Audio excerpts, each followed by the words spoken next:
Lions vs. Bears bold prediction. Defense stuffs Chicago ground game. The Chicago Bears are a mess.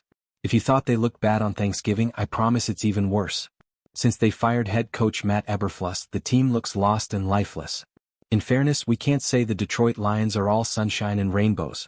Their unfortunate injury luck continues to relegate their best players to injured reserve, with the latest hit coming at the expense of their run defense. However, that's exactly where the Bears are struggling the most right now. Can the Lions capitalize? The last time these two teams played, the Lions held the Bears to 79 rushing yards, with half of that production coming from quarterback Caleb Williams.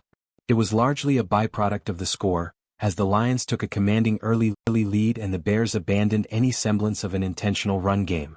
That trend continued into the next week.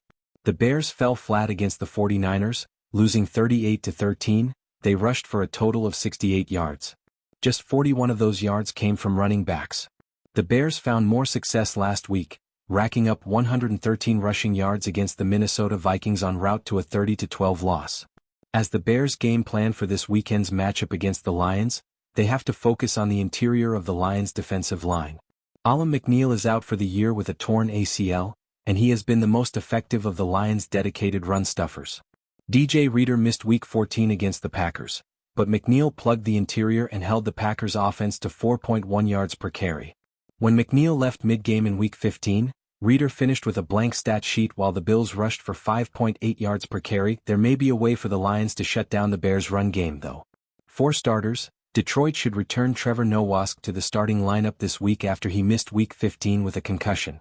Nowask is one of the Lions' best edge setters and was sorely missed as the Bills ran over the Lions last week. In addition, the Lions should be better suited to focus their linebackers on run defense. The Lions' depleted linebackers unit was ill-suited to handle Bills' RB Ty Johnson last week and had to juggle Johnson's vertical speed in the passing game with their usual run-fitting duties. DeAndre Swift doesn't pose that same threat, so things should slow down for the Lions' defense. The Bears are going to have their eyes set squarely on the interior of the Lions' defense. Having lost Alim McNeill and Malcolm Rodriguez since the last time these two teams played, the Lions' run defense isn't looking as stout. However, the Lions benefit from Trevor Nowask's return to health and a much more favorable matchup against the Bears' offense. If the Lions play their cards right, they can have an even stronger performance in run defense than they did on Thanksgiving despite their losses and keep the Bears